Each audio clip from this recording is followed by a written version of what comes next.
ನಿಮ್ಮೆನಾಡು ನ್ಯೂಸ್ಗೆ ಸ್ವಾಗತ. ನಾನು ಅಪೂರ್ವ ಕಾರಂತ್.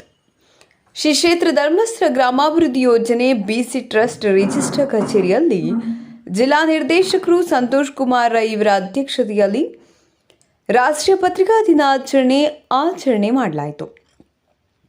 ನಮ್ಮ ಸಂಸ್ಥೆ ರಾಜ್ಯದ ಪ್ರತಿ ಗ್ರಾಮಗಳಲ್ಲಿ ಮಹಿಳೆಯರು ಸ್ವಸಹಾಯ ಸಂಘಗಳನ್ನು ರಚಿಸಿ ಮಹಿಳೆಯರು ಸ್ವಂತ ಉದ್ಯೋಗ ಮಾಡ್ತಿದ್ದಾರೆ.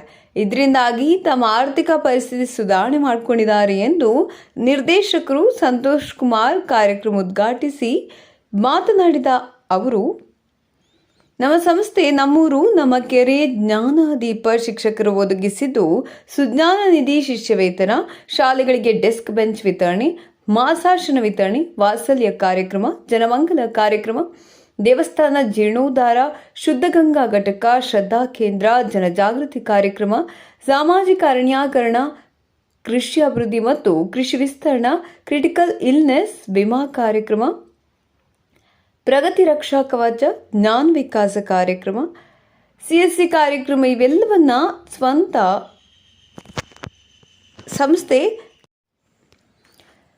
ಸಂಸ್ಥೆ ತನ್ನ ಸ್ವಂತ ಖರ್ಚಿನಲ್ಲಿ ನಿಭಾಯಿಸಿಕೊಂಡು ಬಡವರಿಗೆ ಸಹಾಯಹಸ್ತ ಬೀರಿದೆ ಎಂದು ಹೇಳಿದರು. ಈ ಸಂದರ್ಭದಲ್ಲಿ ಕ್ಷೇತ್ರ ಧರ್ಮಸ್ಥಳ ಗ್ರಾಮಾಭಿವೃದ್ಧಿ ಯೋಜನೆ ಬಿಸಿ ಟ್ರಸ್ಟ್ ರಿಜಿಸ್ಟರ್ ಇವರು ಇಂಡಿ ತಾಲೂಕಿನ 15 ಪತ್ರಕರ್ತರನ್ನು ಆಯ್ಕೆ ಮಾಡಿ ಸನ್ಮಾನಿಸಿ ಕಿಟ್ ವಿತರಣೆ ಮಾಡಿದರು.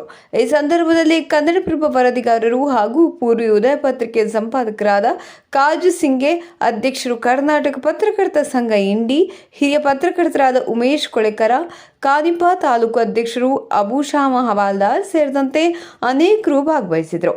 ಇದೇ ಸಂದರ್ಭದಲ್ಲಿ ಗ್ರಾಮಾಭಿವೃದ್ಧಿ ಯೋಜನೆ ಬಿಸಿ ಟ್ರಸ್ಟ್ ರಿಜಿಸ್ಟರ್ ತಾಲೂಕು ಕ್ಷೇತ್ರ ಯೋಜನಾಧಿಕಾರಿ ಹಾಗೂ ಎಲ್ಲ ಸದಸ್ಯರು ಉಪಸ್ಥಿತರಿದ್ದರು.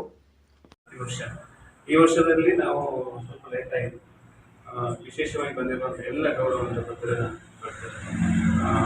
ವಿಶೇಷವಾಗಿ ಇವತ್ತು ಪತ್ರಿಕಾ ದಿನಾಚರಣೆ, ರಾಷ್ಟ್ರೀಯ ಪತ್ರಿಕಾ ದಿನಾಚರಣೆ ಶುಭಾಶಯಗಳನ್ನು ಸಲ್ಲಿಸ್ತಾ, ಗ್ರಾಮಾಭಿವೃದ್ಧಿ ಯೋಜನೆ ಸುಮಾರು 8 ವರ್ಷಗಳಿಂದ ನಮ್ಮ ಜಿಲ್ಲೆಯಲ್ಲಿ ತುಂಬ ಯಶಸ್ವಿಯಾಗಿ ನಡೀತಾ ಇದೆ. ಅದರಲ್ಲಿ ನಿಮ್ಮದು ಕೂಡ ಜವಾಬ್ದಾರಿ.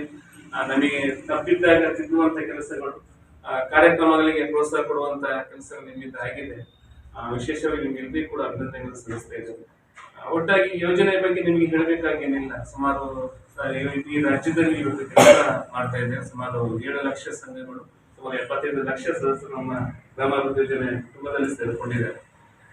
ಈ ಸಲ ನಿನ್ನೆ ನೀವು ನೋಡಿರಬಹುದು, ನಮ್ಮ ನಿರ್ಮಲಾ ಸೀತಾರಾಮನ್ ಮೇಡಮ್ ಅವರು ಬಂದ್ಬಿಟ್ಟು ನಮ್ಮ ಸುಮಾರು 600 ಕೋಟಿ ರೂಪಾಯಿ ಲಾಭಾಂಶಗಳು ನಮ್ಮ ಸಂಘದ ಸದಸ್ಯರುಗಳಿಗೆ, ಸುಮಾರು 7 ಲಕ್ಷ ಸಂಘಗಳಿಗೆ ಕೂಡ 600 ಕೋಟಿ ರೂಪಾಯಿ ಲಾಭಾಂಶಗಳ ವಿತರಣೆ ಕೂಡ ಈಗ ಸದ್ಯದಲ್ಲಿ ನಮ್ಮ ತಾಲೂಕಲ್ಲೂ ಕೂಡ ನಾವು ಕೊಡ್ತಾ ಇದ್ದೇವೆ. ಜಿಲ್ಲೆಯಲ್ಲಿ ಸುಮಾರು ಒಂದಷ್ಟು ಕೋಟಿಗಳು ಇದೆ. ಕಳೆದ 2022ರಲ್ಲಿ ನಾವು 3 ಕೋಟಿ ಜಾಸ್ತಿ ನಾವು ಕೊಟ್ಟಿದ್ದೇವೆ ಲಾಭಾಂಶ.